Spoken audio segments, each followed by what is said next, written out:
They said, this other company's just charging us to do IT. We're going to go with you because you're going to show us how IT can be a profit center. And I did it in a one pager, and that saved the day. This is Start, Grow, Manage, where we help managed service providers achieve the impact, freedom, and wealth you imagined back when you started your company. At Start, Grow, Manage, our tools, practices, and processes help you engage, energize, and execute on building a business that empowers an extraordinary life. Learn more about our programs and how they can fuel your fire at startgrowmanage.com/learn more. Let's go. How's it going with you, man? Good. So just had a weekend after our summit, and I thought things went pretty well. I love from the whole summit when people come out of it energized and ready to tackle the future. I think that's really exciting. I think a lot of people had these little business breakthroughs that are just phenomenal. Man, I thought it was like putting a jetpack on. And the people that were there, the people that were virtual, everybody. I've talked to 4 or 5 people already since. It's like everybody's just so excited. So it's been very cool. That's cool. So I want to put you on the spot. What is a key takeaway for you from the summit? I'm going to say one because I got so much from this summit. One of the most important things that we can do as an organization is get people together because their answers for each other are so much better than our answers. Wow. I saw so many great pictures of people sitting together from different companies during the exercises, collaborating, having conversations. You could feel it in the picture. Like you look at the picture and it's like oozing engagement and how like in it they are and all that stuff. And that was really awesome for me to see and to hear in the presentations and the panel that we had, like just our clients really sharing their success in a way that is what we would call human centric. It's great to have people coming together and solving these problems together. We all have this expectation that we will be able to do it ourselves, or that part of the entrepreneurial experience is actually finding a way to do it yourself. And the more we work in this, the more clear it is to me that the entrepreneurial experience is really about bringing together the resources, right? Finding what the problem is out there and then creating a solution to that problem and bringing the resources to solve that problem. It's interesting to see people really embrace having those conversations. I think for me, one of the key takeaways was how difficult it is for people to define their value. I think we talk a lot about the need to define your niche. We talk a lot about value, but it's a hard thing. We had a very good conversation with somebody in the session where they were convinced that this idea of an avatar was really just a marketing ploy and didn't really see the value that focusing delivery on an avatar is and how important it is to really know that avatar. And when you see it on the other side, that people who are focusing, who are solving problems for their clients. And it's hard to say, but it's just not a technical problem that you're solving. It's a business problem that you're solving. And when you can solve a business problem, that you break out of that price trap. It's like, I always tell people, this one guy who was so worried about price. And I said to him, if you were 100% convinced that I would pay you $1 million in 5 minutes, how much would you be willing to pay? And he said, I don't know, a lot. So would you be willing to pay me $900,000? He said, yeah. I said, would you find the money to do that? He said, absolutely. Because 5 minutes later, I'm going to get $1 million and I'm sure of it. And I said, great. So you don't have any money. You're not sure. you don't know where you get but you know that because I'm going to deliver the value that you would find the money to be able to pay for that. But the problem is defining the value. The problem is showing somebody that you're going to deliver $1 million in 5 minutes. Now, your task is not $1 million in 5 minutes, but the challenge is the same one of showing people what the value is rather than talking all the time about what you're going to do. That's the thing. If you talk about what you're going to do, you get nothing. But if you talk about the value, they're all in. And I also thought we had a great session with Robert Gillette from MSP Dojo. And I learned a really Dude, important thing from his session, just in terms of how everybody wants to skip over value and just talk about their solutions. Like, one of the things he had us do was just ask questions to understand what our prospect might be interested in buying. And it's fascinating that it was so hard for people to ask questions past the point where they said, "Oh, I have a solution for that." So somebody might say, "Oh, I need backup." And so they go straight into the solution space without understanding what the impact of that is. And that leads directly back to value, right? Because if you're just always talking about your solution, then you're not communicating the value, you're just communicating a solution. So I thought that was really interesting too. the problem with just communicating a solution is that then you're trapped in the price. It's continuing to define that value, getting deeper and deeper and deeper and deeper, lets you charge whatever you want to charge. You want to charge $300 a seat? Great. You want to charge $500 a seat? Great. But you have to be able to find $500 a seat value. When you were talking, the idea of value and the solution, I think that the solution is the value. But here's the problem, is that if you're communicating the solution, I, as the buyer, have to figure out what the value is. So to get to that point with a $500 seat means that I have to do the work to understand why that solution adds value. And one thing Yeah. we know is that the buyer's Breaks never that. going to do work. No, that breaks rule number 2 of marketing. Yeah, exactly. They're never going to do the work to figure it out. So You're you never have to going be to able do to the work. communicate. Never going to do the work. So I thought that was really interesting. And now we have an interview with Matt Bullock, and he's got a really interesting business, Prodatix.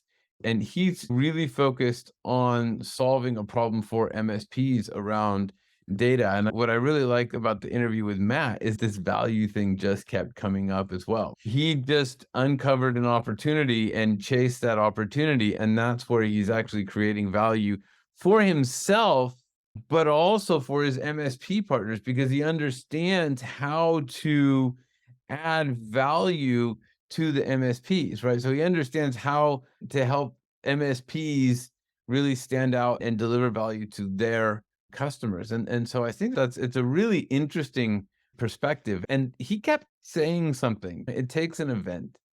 Before somebody buys security or takes cybersecurity seriously, it takes an event. And one of the questions that we ask him is, how do we get people to understand the importance of niche and focusing? And he came back to, it takes an event. And I think that somehow we have to help people get there without there being an event, because that event is your business collapses, right? Like, because we've been there, right? That's happened to both of us. And I think the thing that we need to get beyond is we need to find ways to get people building, growing, focusing, doing the things that they need to do without there being an Yeah. event. A lot of people go, I don't have the time for that. I don't have the time for focusing. But here's the thing, when you don't focus, you're going to produce the exact same result that you're producing right now. And if that result's not great, you may want to start to focus. And here's the other thing, time has no mercy, none whatsoever. It will not stop. It will continue to pass whether you do the thing or not. So if you actually do the thing, you can actually see if it produces the outcome or not. But if you don't do the thing, Yeah. I promise time will have zero mercy on you. On that, let's move over and have our conversation with Matt. Matt, Good morning. good morning. Hello How there, are you, Matt. You actually met us through Carla, right? Correct. Yep. Yeah, she said wonderful things about you and said, we have to have you come chat with us about all the cool stuff that you're doing. So we're excited about that. I'm Jeff. I'm CEO, co-founder of Start, Grow, Manage. And I like how he put CEO in quotes. Like Yeah. it's like What it's does a that mean? pretend- I did. We're a partnership, right? We are not a big, strong hierarchy where the CEO wields a big stick around here, but we decided that I answer a lot of those CEO type inquiries. And Joe is the master of all things MSP, co-founder, and basically in charge of both sales and making sure that our customers are extremely happy. Sound good, Joe? That sounds about And right.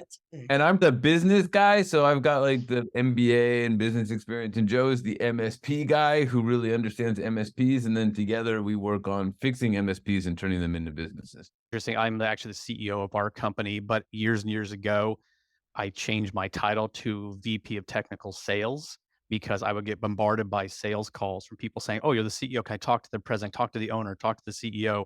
And so I changed it and actually created a fake owner that we then started advertising. Someone would call, "Hey, is the owner there?" His name was Todd Johnson. It never existed. Within 6 months of answering the phone and saying, "Oh, Todd's not here. Let me leave a message for Todd," just so I could get, because I was the same thing as you guys, entrepreneur trying to build the company. I have my partner and other people. Everything lion's share rested on me. So I would always tell people, "Oh, hey, Todd Johnson's not available. I'll pass a message on to him." Within 6 months, you could search for, this is years ago, the owner of our company. Just type in our company name to our website, and then 7 or 8 of those, like Zoom Info and all those places that list information about companies, had Todd Johnson as the owner. And it was classic. It was probably 10, That's 12 different websites that so listed him as the smart. owner. I thought this is perfect. And my call rate went down substantially. No one bothered me. We get mail for Todd Johnson. It's anyway, fictitious person. I just revealed something really odd about us, but it's okay. I love that. We're trying to find a way to kill him off. Exotic, like he was attacked by tigers, Oh, defending children in oh my Bengali. God. There's so Something. much opportunity. Oh yeah. I'm a creative. I'm like, oh man, imagine You this. know, just task Jeff with this mission. I'm like gonna have a finding a story cool for way you by to the end of the kill day. How Thank Todd you. dies. Yeah, and it's got to be exotic. It's got to be compassionate, but it has to be absolutely heroic. In the line of data protection duty. Yes, helping children. Something. It has to be children. It has to be old ladies, and it has to be data. And that's all I care. Those three things. Oh man, Those three things. Oh my gosh, that's too good. we're off to a wild note already. I was trying to be normal, but hey, who cares? No, screw normal, man. That's not what we do around here. We're interested in the human side of things as much as the business side of things. We just want to have some fun, really. So why don't you start off just by doing your introduction of yourself? Sure. So my name is Matt Bullock. I'm actually CEO of Prodatix. We're a data management and data protection company that works almost exclusively with managed service providers to take the backup and data protection piece off their plate so it can be done with our expertise and our experience. I've attended the University of Arizona. Any Wildcat fans? I am a father of 6 and now a grandfather of 5. Holy So cow. I know, yes. Oh, baby, bring it. I think we qualify as a tribe No, now. So I'll but make sure. Matt, you clearly don't like standing still, if I may. Now we know that you have 6 kids and then Yep. grandkids and, Five. Yep. and 5 grandkids, right? But you've written books, you ran for office, you're both with Accelera IT and Prodatix. So, I mean, but it's either that or get in trouble on the streets. We actually started out 12 years ago as an MSP. Accelera IT Solutions is an MSP, true MSP, on-site support, remote support, VIP, proactive services, all that good stuff that you deal with all the time. yeah. About 3 years ago, we started realizing a very large opportunity for offsite backup, disaster recovery. We became a Veeam backup software partner. We're one of their top partners now. And we set up 3 different data centers that we have our equipment in. And we do offsite backup disaster recovery for MSPs, again, to take that off their plate. So that's why Carla actually reached out, because we do a lot of posting on LinkedIn and videos and just basically trying to help MSPs realize, because we were there for 8 years. We know what it's like to be an MSP, and it's ugly and it's wonderful at the same time. It is. And again, my partner and I, Randy, who's our CTO, who's a Veeam architect and a Microsoft certified engineer. So we decided that it's important to have that. We saw that as, look at MSPs as the biggest chunk and the most dangerous noose, if you will, for MSPs, that they weren't taking care of data backup protection. It was set it and forget it. No one was testing their backups. No one was scanning for malware and ransomware. No one was having a data champion at their office. And all of a sudden, we got all these MSPs calling us over the past couple of years saying, crap, something happened. One of the terms we use at our company is it takes an event. And all MSPs are calling us now, and Veeam refers MSPs to us as well. It says, please help us out, take this off our plate. Even large MSPs say, we just need to outsource that part of it because you guys are experts in what you do on the Veeam data protection front, the offset backup. We do replication, we do continuous data protection, everything related to even cloud hosting. So we started out as MSP, broke off into our data protection, and we are still in love with MSPs. So playing both sides of it, for lack of a better term. So I know Joe has some specific questions around Veeam, but before we get there, I'd like to just ask you a little bit about this transition that you went through, because one of the things we talk a lot about is the need to define a target market, an avatar. And traditionally, entrepreneurs like to do stuff and then go find a market. Right. But really, the best way to grow a business is to find a market and then figure out how you're going to come up with a Right. solution. And it sounds like that's what you did. Like you were running an MSP and you said, oh, hey, here's a need. And then you went off and built it. So here's interesting, our progression on that.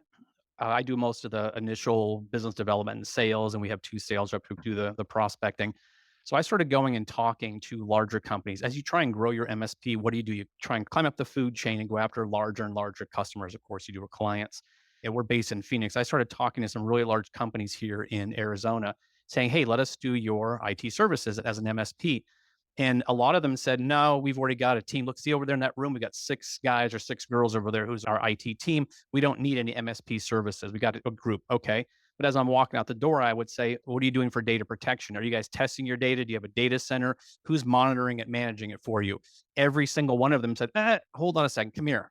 And all of a sudden, that just created that opportunity. We said, although we still do MSP services, we need to specialize. We need to be the data guys, the data protection guys to what you're preaching, which makes complete sense.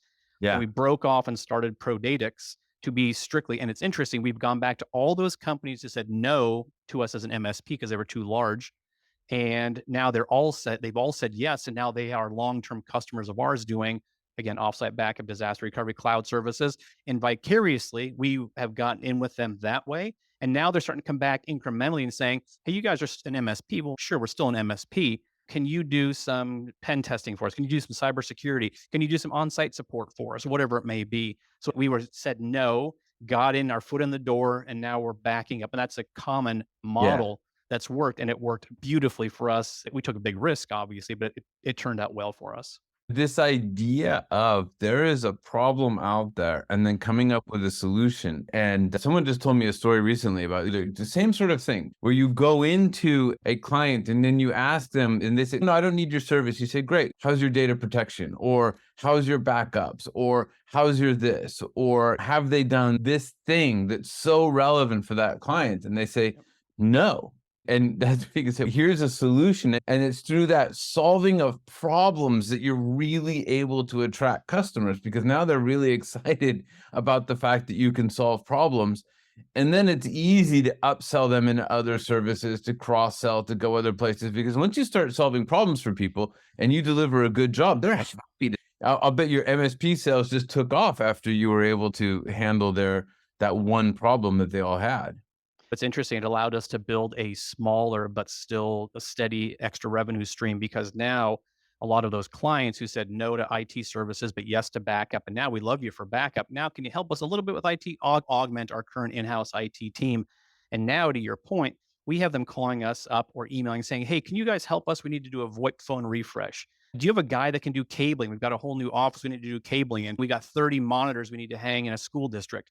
Yeah. So we always say yes. And it's interesting is that now we have built this out now third revenue stream by having a guy that hangs TVs. I'm being generic here. A guy that does cabling, a guy that can do VoIP phone systems. So now they're coming back to us and saying, you guys took care of us. You guys got a guy. And so now all these other income streams are coming from an initial no, we don't need you, to a yes, and then and now we get the craziest calls. Can you help us Yeah. set up audio visual? We don't do that, but we got a guy.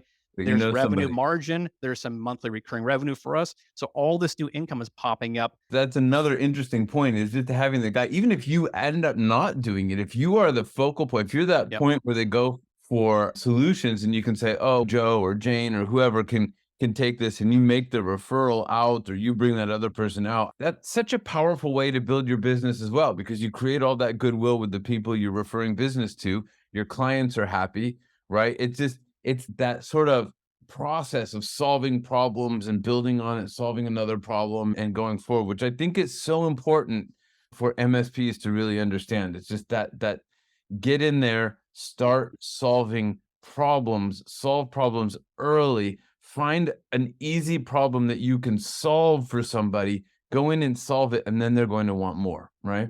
You figured out that problem for those big companies. So what we do is we work with MSPs to help them grow. And we're talking to them all the time and we're saying, hey, look, you've got to find a problem that you got to solve.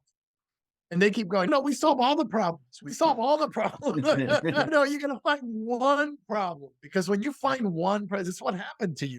You were walking out the door. And he says, oh, by the way, can you, what's happening with data protection? They're like, what?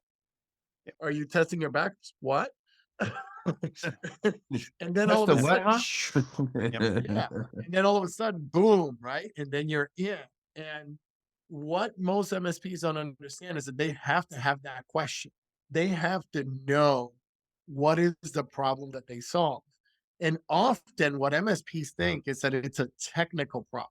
Most of the time, Yep. it's a business problem, right? That what are you doing about data protection? It's a technical problem, but not really. It's a business problem. How are you protecting your data? It's a business problem, right? Because that's how the person that's if you had said, are you doing backup testing to the CEO? He's, I don't know, I don't care. But you said, how are you protecting your data? He's, what do you mean? How Interesting. do you make sure your business continues to function if Yep. the You know? world comes to an end, right? And that's really the key is, Matt, how do we get them to get it? How do we get them to get that they have to have that question? Because it's so hard. They fight us tooth and nail. No, we fix every problem. They're like, no, you don't. You have to. Yes, you do. And the only way to get in is to help your client understand that you fix the one problem that they have, which is why you have to narrow in the beginning. You went after big companies that had Veeam. You had the Veeam chops. My first question was going to be why Veeam? But when you introduce yourself, you told me why Veeam. You have an architect that's your partner that's building Veeam infrastructure. Why not? Let's go down that road, right? Right. So now that you've gone down that road, how do we tell them? That's it, man. You tell me. Yeah, I'm going to answer all your questions, and when I get done with this dissertation, you're both going to go, I've never heard that before.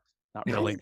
Here's interesting. When I first started Acceler IT Solutions was 12 years ago, I did that exact same thing. Every MSP starts off that way, unless they split off from a really large one, started their own, and they understand that.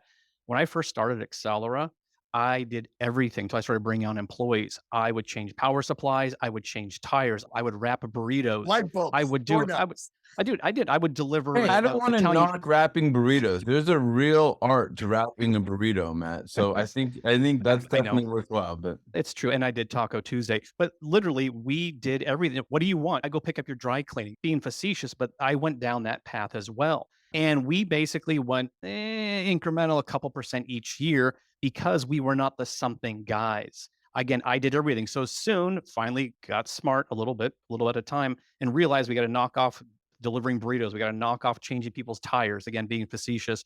And we got into just a very few. We only had 4 things we did as an MSP because I we love it. figured out that if we can go with those 4 things, then that would prove our worth, prove our mettle. And then the customer would naturally ask us, oh, hey, do you guys do this? Then we became the yes company. But instead of doing all those things, we stuck with our core MSP services, were just 4 of them. And then backup became a 5th one, which became its own company. But we would stick to our core 4, and then we would find trusted partners for all the other stuff that we never wanted to say no. That's the influx point. You don't have to say no. People Yep. don't mind you being the project manager. They don't care if you're not the guy or girl who solves the problem. They just want it solved. So now Yeah. we come in and go, hey, we can do these things for you. Do you guys do, and I'm using an example, do you do audio visual and conference room setups? Sure, we do that through our trusted partner, ABC Visual Audio Yeah. Visual here in Arizona. Oh, great. We trust them. They did our conference room too. That's all they need. We've built the trust. We've built the intellectual capital that they go, you're the dudes and you're not going to screw me over ever because I've been paying you for years and you've never done me wrong once. And you saved me from going out of business because we got hit by ransomware one time or whatever it was. So we built that. So that's the part one. The opposite part of that, a huge trend we're seeing, because you mentioned before, you go talk to the CEO and you say, hey, Mr. and Mrs. CEO, you do data protection. I don't know, talk to the IT guy. We're starting to see a convergence of IT department and CFO, not CEO necessarily, but we actually are talking to as many CFOs now as we do to an IT director or an IT manager Yep. because our new tagline, and if you steal it, I'll sue you, of course, is your data equals your reputation. We protect both.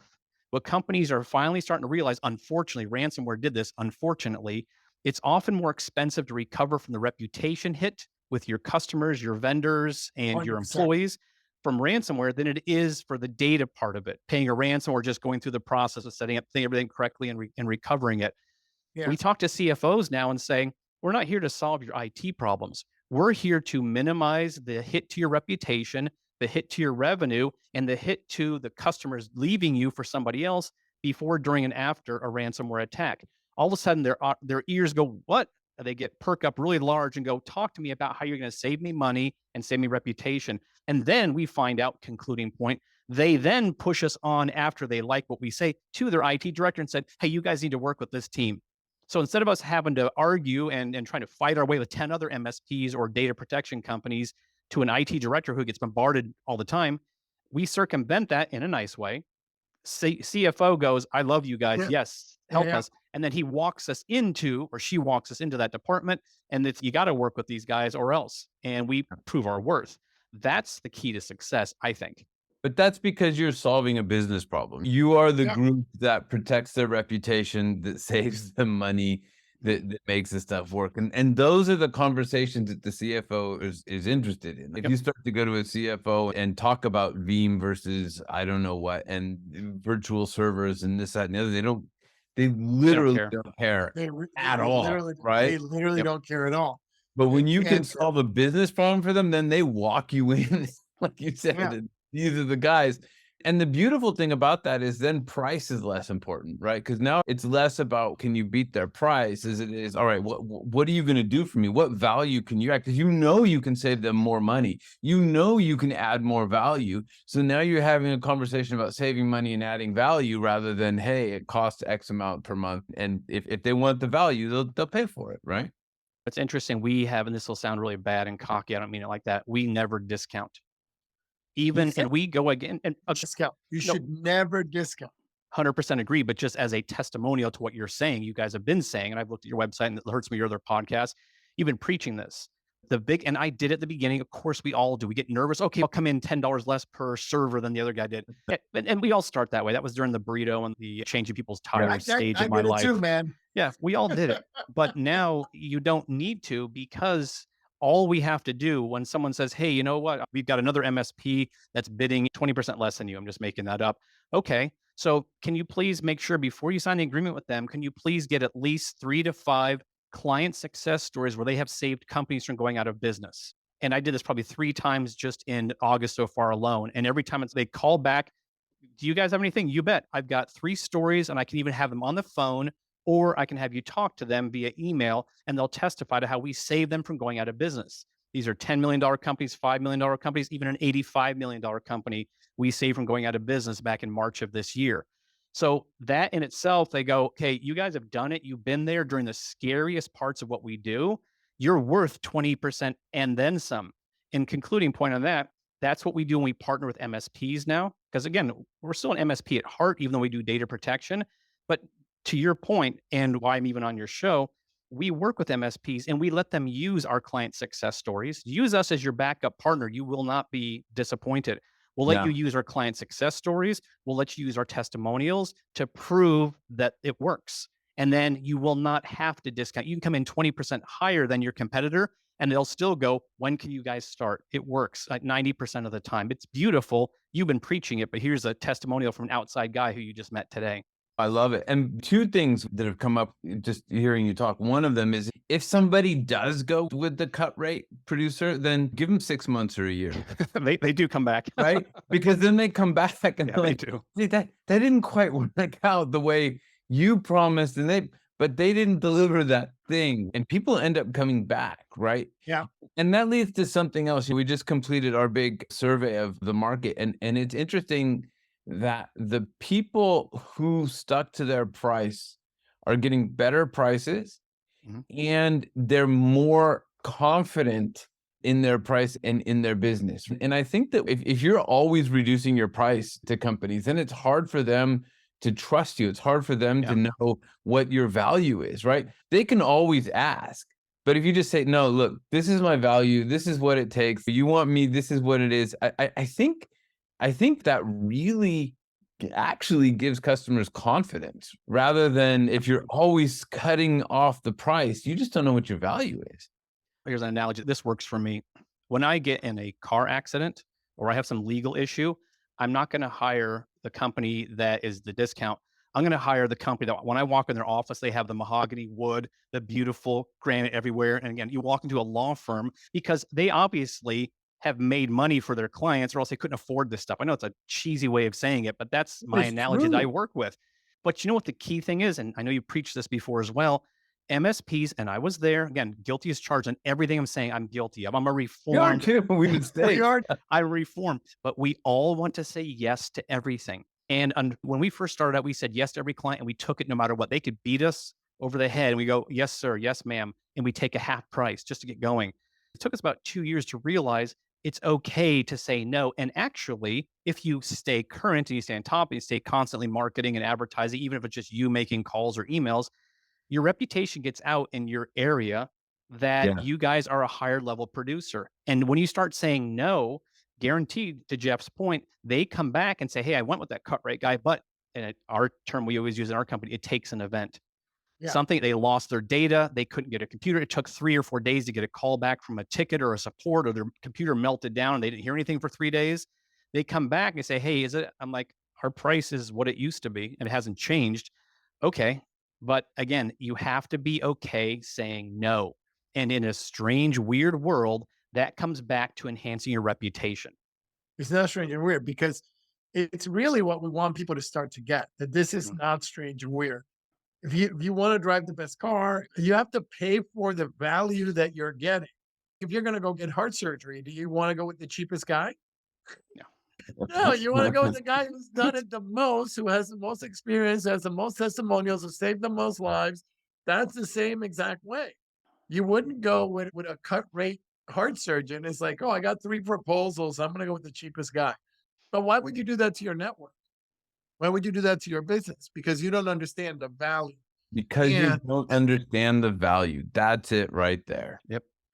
And also, okay, and conversely, because a lot of MSPs, I'm not trying to be mean, don't convey and message but value. that's it. It's It's so not about being easy. mean, it's about Yeah. being real, Matt. You gotta Yeah. tell them the truth right to their Yep. face. Tell them more. Come on. And to your point, Joe, there's a very fine line because we work with MSPs now, a lot of MSPs, and they're everywhere from they have one client, they just got started. It's one guy in his mom's garage, figuratively speaking. And we work with MSPs that do 10, $20 million a year, and we just do their backup services. So we span the gamut, which gives us a great sample set, if you will. And of course, different things on the top company from the small company. But very few smaller MSPs that truly have talent and want to be medium sized. We're not going to go from small to large. You go to medium. Let's walk before we crawl. Yeah. They don't correctly articulate a value to what a customer cares about. We work with hospitals, we work with restaurants, charter schools, construction companies. Guarantee none of them give a, excuse me, crap about peta, giga, mega, whatever. They don't care. We have a large construction company here in Arizona. One of our very first clients, our first large client, was like, it was incredible. We popped the cork off the sparkling cider. We were so excited when we got them because they were twice as big as any customer several years ago. And we went and talked to them. And the reason they went with us versus anybody else, it was the very first customer we ever went to, very first client that we actually put together a one pager to explain what we do, the value, and how much money they'll save if they let us do this versus A, hiring an internal team, or B, going with, I know, a very expensive competitor that also bid the job. And once they saw that simple one pager, 2 columns, of basically one column, here's the services we offer, here's the price you're going to pay, and here's how much you're going to save or make. And then we came up with this very interesting term. We said, do not hire us until we show you how IT can be a profit center. And all of a sudden that flipped their thinking. They said, this other company's just charging us to do IT, even though they're big and they have 100 technicians. You guys have 3. We're going to go with you because you're going to show us how IT can be a profit center. Yeah. Everyone bid off on that. And I did it in a one pager, and that saved the day because most MSPs walk in and go, hey, we can do this. Here's my experience here. They don't care. Put together a one Doesn't pager, show why you're better, show how much money you're going to save them by paying your higher price, and you'll walk out 8 out of 10 times with a contract or an SLA in hand. It works. Oh, 100%. I want to learn a little bit more about your business and how you work with MSPs because it seems like a really interesting offering that you have. We hear over and over this data protection is such an issue. So I'd love to hear more about how you help MSPs on that front. Sure. So again, having been an MSP, we believe and have seen the biggest hole in an offering for an MSP inside their services stack Yeah. is data protection, data management. Now, every MSP will tell you, and bless their hearts, I was there too, we back up our customers' data. Well, that's good. But are you using the correct tool? A, are you testing it weekly, spinning up all the backups, the virtual machines weekly and testing or off your NAS box, whatever? No. When you do spin up your backups or spin up your files to test them, are you scanning for ransomware and malware with a really great AV tool? No. Okay. Do you do tabletop exercises with your customers? Because ransomware and data protection is no longer an IT guy or IT girl's problem, it is a company wide problem. We do that. We probably 50% of our customers we talk to now are asking us, MSPs, are saying, can you help us put together a tabletop exercise? Just a little document of step by step of kind of a guide of, hey, bring lunch in and do a tabletop exercise and have everybody, have the janitor there, of the secretary, of the CEO, everybody sitting around the table saying, we just lost internet because ransomware killed our NIC card. What are we going to do? Oh, Our internet interesting. just went down. We just lost access to the accounting folder. We have paychecks to print today. What are we going to do? And it scares the you know what out of everybody. But by practicing it every quarter, they make that happen. So we offer that service as well. So in a nutshell, what Prodatix does is working with MSPs, we become your data protection, data management trusted partner. We sell at a reduced rate so that MSPs get margin, and we show them how to make money on the backup licenses, how to make money on the offsite backup and replication. A lot of customers need instantaneous restores. They use replication. We also build our own, and we're a Veeam shop, Veeam certified backup appliances that compete with Datto. You can back up to Amazon or Azure, whatever, or our Yeah. data center. So we provide that backup appliance as well. We also do professional services because of our expertise. Again, Randy, who's our CTO, has been doing this for 25 years. Although I look like I'm 22, I've been doing this for 20 years as well. So we offer that professional services. When MSPs contact us, they say, hey, we're going to go talk to a new customer. We're not HIPAA certified. Well, we are. We want to go talk to a doctor's office Oh, or I a love that. hospital. We bring our expertise and we talk with the customer either as the invisible man, we're part of their team. They have no idea who Prodatix is, or we come in as Prodatix, a trusted partner. However, the MSP wants to play it, we bring our client testimonials, our expertise, and examples. We spin up a quick trial for the customer to log in and see how it works. We restore some of their data for them, all while the MSP is on the phone as well. And then finally, we do what's called data managed services. Somebody has to be the data champion for the company, the end user. MSPs then turn over that day-to-day management for us, where we spin up the backups, we test them, we scan them. Everything needs to be done. Provide a log report or a report to the MSP to go, hey, just so you know, as of August 19th, these are the clean backups for all your customers in case they get hit with something. And they present that to their customer. They look like they're incredible because they have this document showing that they are protecting their data. And when something bad happens, they know they can restore back to yesterday or an hour ago.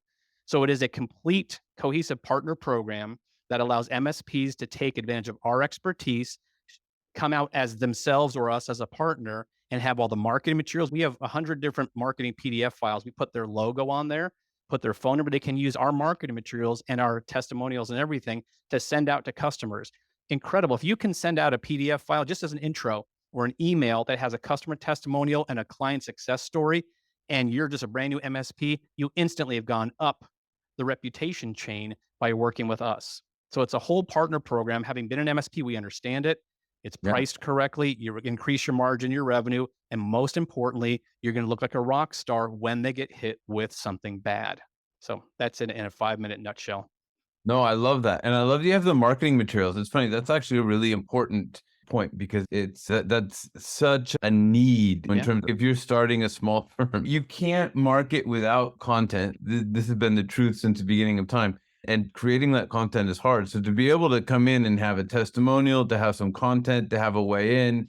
And I think as well, you're bringing a lot of knowledge and IP, which is another thing that we talk about is when you get good at something, you bring that IP in. Mhm. So it's a great way for MSPs to be able to use your IP and your knowledge and not have to develop it all themselves. And I think you, like you talked about in the beginning, say yes to things and doing things that might not be your expertise, you find the right people to do it rather than Right. figure it out all by yourself. Because that's all part of making sure that you deliver an amazing customer experience. Is you have the best people doing the best possible work, and they make money out of it, you make money out of it, and they know that they have the experts delivering that data protection. Sounds like a great program. I love it. Thank you. And what's interesting is that we're finding a lot of mid-size and larger MSPs are the ones using our services the most. And I attribute that to, and again, I started out as an MSP with just me, a tool belt, a power supply, and a screwdriver. I was that dude all those years ago. And it, again, took us a couple of years to realize I can't do it all. And the Yeah. day I started partnering with trusted partners, I mentioned before, that's when our growth took off. So that I could still say yes in a correct way, but I had the guy or the girl that could do it. And so the MSPs that have worked with us are finding their growth is 20, 30, 40% increase in revenue margin on the backup part, which is a huge part of protecting any customer, than the Yeah. ones who say, I'm going to go it alone. And my concluding point, we see, and this may not be accurate what you guys see, I see a kind of a change in the MSP market as far as the business model. And again, this is just my small sample set. Back in the day, again, we all had screwdrivers, tool belts, and power supplies. As I said, drove around in our van and we did everything ourselves. I see MSPs becoming managers of vendors and not so much managers of work. And Yeah. MSPs that we work Yeah. with, probably half of them don't really do all that stuff anymore. They manage Yeah. us as their backup partner. They bring up a VoIP partner for phone. They outsource to a help desk or a call center somewhere, whether in the US or Yeah. elsewhere. They bring in all these trusted partners, a I know cybersecurity company, pen testing, and they basically act as a project manager. And those are the ones who are really excelling. I'm sure there's pros and cons to both sides. Those are the ones we see really excelling because they come to us right away and say, we don't even want to waste our time because backup is becoming so difficult and so complicated. You guys just do it, show us what our price is, we can mark it up and make our nice margin. And they move on to the next guy. And then we work with them and their customers. They contact us when they need something. We provide reports to them. It's this beautiful ecosystem, but only for those partners who decided I can't do it all myself. Those are the ones who are growing exponentially. So there's another testimonial for what you guys have been preaching too. We've got to give people permission. Hold on. I want to give everybody permission. It's okay. Don't know it all and do it all yourself. I Thank had you. to have somebody give me that permission. I was like, it's okay. You have permission. You Yeah. can bring in the expert. That's actually the way that business works well, I think. And everything from boots on the ground to the help desk and every other piece can be outsourced. Like it doesn't matter. You can really be like the GC. Yeah, it's a great And the example. Yeah, thanks problem, I hadn't yeah, thought of it that way, but it yeah. does sound like the way the market is going, and it actually well, makes sense because it's as complexity grows, you want to have the experts working on their individual complexity, right? and that's why a GC is effective. But then the other thing that you want to do is you as the MSP want to become a specialist.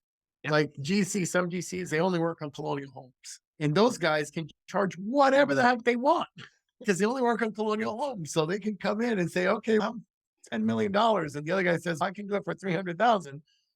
And then you go, okay, here's why I'm $10 million. Dollars. This is what's going to happen. This is what you're going to see. If you want to preserve this home in its state, this is why it's going to cost you this much money. And the people that are willing to preserve and get that work, they're going to do it. And it's just the same way as an MSP. I like what you said that you're finding that the larger MSPs are working with you. Why? Because they're using the technology.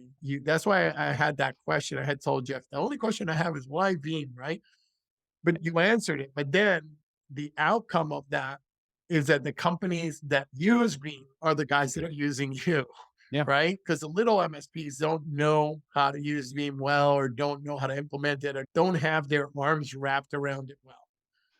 And So it's it's interesting, really, that's our biggest focus right now is going after small MSPs because they don't have that expertise. And I've been in this business at over 20 years. We've done almost every major backup. 5 years ago, we went with Veeam. So it's worked for us. It saved some of our customers from going out of business.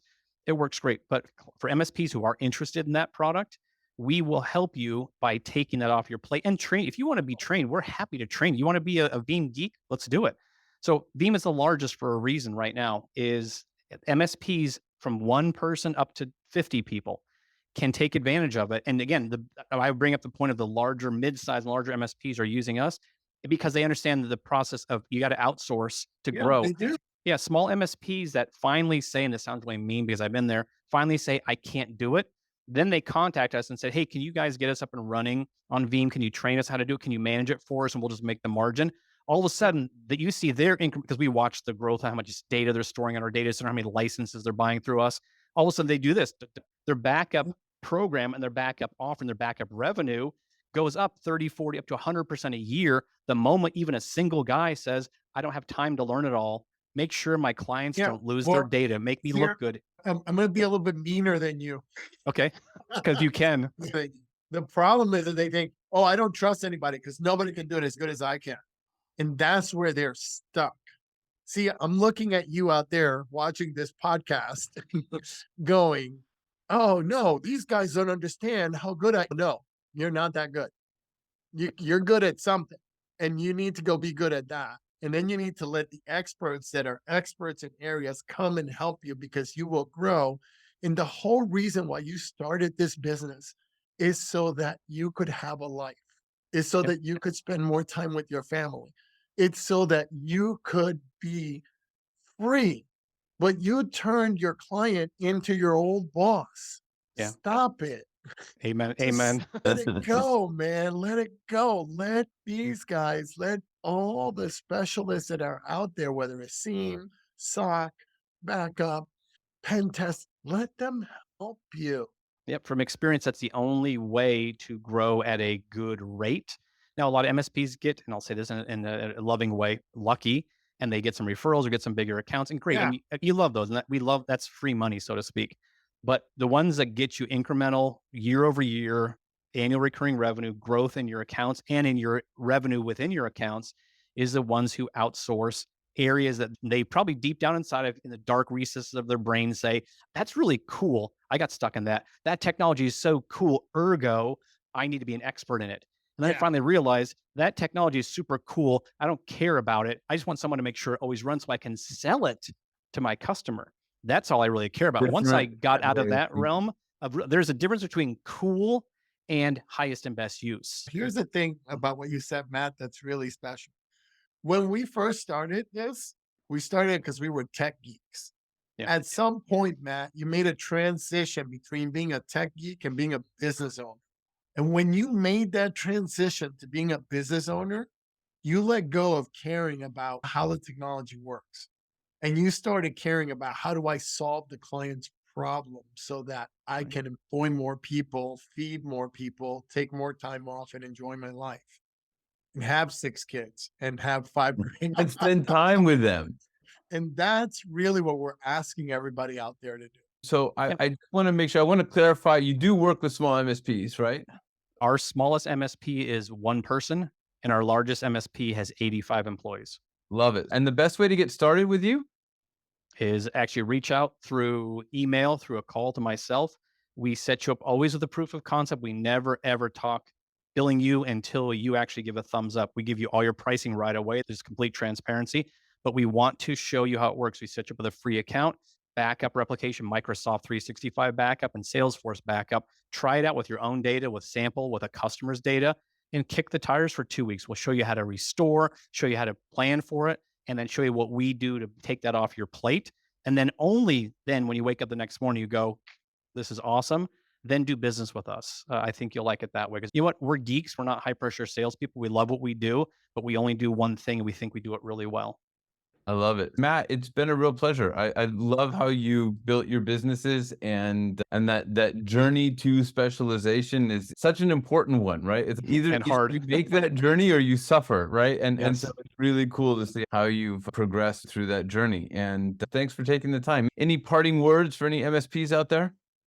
Your data equals your reputation. As an MSP, it's your responsibility to protect both and then cash the checks. Thanks, Awesome. Jeff. Thanks, Joe. Appreciate it, guys. All right. Thanks, Matt. All right, folks. So that brings us to the end of this episode. And with that said, remember that you are loved. See y'all soon. Thanks for joining us, and a special thanks to our subscribers. Consider becoming one right now and tap into our insights and instincts to help drive your business vision and success. Remember, You didn't start your business to feel frustration. You started it for freedom. We can help you discover the impact, freedom, and wealth you always imagined. Learn more at startgrowmanage.com/learn more.